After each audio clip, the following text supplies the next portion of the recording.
ಅತ್ತ ಕಾಂಗ್ರೆಸ್ನ ನಾಯಕರು ನಾಳೆ ಹೋರಾಟಕ್ಕೆ ಸಜ್ಜಾಗ್ತಾ ಇದ್ರೆ ಇತ್ತ ಸರ್ಕಾರದ ವಿರುದ್ಧ ಬಿಜೆಪಿ ಕೂಡ ನಾಳೆ ಬೀದಿಗಿಳಿತಾ ಇದೆ.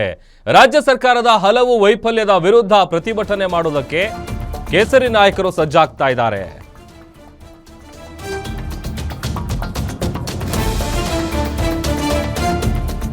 ಒಂದ್ ಕಡೆ ಮನ್ರೇಗಾ ವಿಚಾರಕ್ಕೆ ಸಂಬಂಧಪಟ್ಟಂತೆ ಬೃಹತ್ ಹೋರಾಟವನ್ನ ಮಾಡೋದಕ್ಕೆ ಕಾಂಗ್ರೆಸ್ ನಾಯಕರು ಸಜ್ಜಾಗ್ತಾ ಇದ್ರೆ ಇತ್ತ ಬಿಜೆಪಿ ಕೂಡ ಸರ್ಕಾರದ ವೈಫಲ್ಯದ ವಿರುದ್ಧ ಪ್ರತಿಭಟನೆ ಮಾಡೋದಕ್ಕೆ ನಾಳೆ ಬೀದಿಗಿಳಿತಾ ಇದೆ.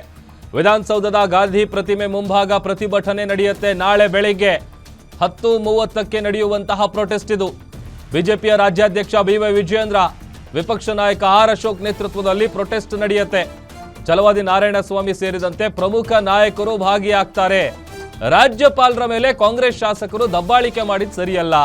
ಸಚಿವ RB ತಿಮ್ಮಾಪುರ್ ರಾಜೀನಾಮೆಗೆ ಆಗ್ರಹ ಮಾಡುವಂತ ವಿಚಾರ, ಕಾನೂನು ಸುವ್ಯವಸ್ಥೆ ಸಂಪೂರ್ಣವಾಗಿ ಹದಗೆಟ್ಟಿದೆ ಅಂತ ಆಕ್ರೋಶವನ್ನ ಹೊರಹಾಕಿ ನಾಳೆ ಪ್ರತಿಭಟನೆಯನ್ನ ಮಾಡೋದಕ್ಕೆ ಬಿಜೆಪಿ ನಾಯಕರು ಕೂಡ ಸಜ್ಜಾಗ್ತಾ ಇದ್ದಾರೆ. ವಿಧಾನಸೌಧದ ಗಾಂಧಿ ಪ್ರತಿಮೆ ಮುಂಭಾಗ ಪ್ರತಿಭಟನೆ ನಡೆಯುತ್ತೆ. ನಾಳೆ ಬೆಳಗ್ಗೆ 10:30ಕ್ಕೆ ಈ ಒಂದು ಪ್ರೊಟೆಸ್ಟ್ ಅನ್ನ ಮಾಡೋದಕ್ಕೆ ಬಿಜೆಪಿ ಲೀಡರ್ಸ್ ಕೂಡ ಸಜ್ಜಾಗ್ತಾ ಇದ್ದಾರೆ. ಆಮೇಲೆ ಅಬಕಾರಿ ಇಲಾಖೆಯಲ್ಲಿ ನಡೆದಿರುವಂತಹ ಹಗರಣ ಏನಿದೆ, ಆ ಹಗರಣದ ವಿಚಾರವಾಗಿ ಸಚಿವ RB ತಿಮ್ಮಾಪುರ್ ಅವರು ರಾಜೀನಾಮೆ ಕೊಡಬೇಕು ಅನ್ನುವಂಥದ್ದು ಜಂಟಿ ಅಧಿವೇಶನದಲ್ಲಿ ಕೂಡ ಆ ವಿಚಾರ ಪ್ರತಿಧ್ವನಿಸಿತ್ತು.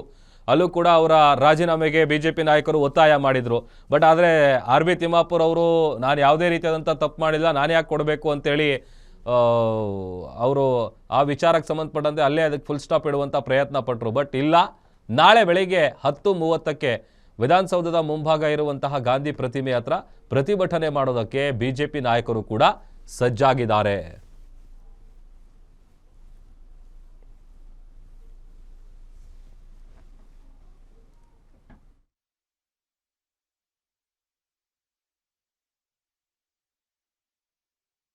ಅತ್ತ ಮನ್ರೇಗಾ ವಿಚಾರಕ್ಕೆ ಸಂಬಂಧಪಟ್ಟಂತೆ ಕಾಂಗ್ರೆಸ್ ನಾಯಕರು ಕೂಡ ನಾಳೆ ಬೃಹತ್ ಹೋರಾಟವನ್ನ ಮಾಡಬೇಕು ಅಂತೇಳಿ, ಯಾಕಂತಂದ್ರೆ ಪ್ರಮುಖವಾಗಿ ಮಹಾತ್ಮ ಗಾಂಧೀಜಿಯವರ ಹೆಸರನ್ನ ಮತ್ತೆ ಸೇರಿಸಬೇಕು.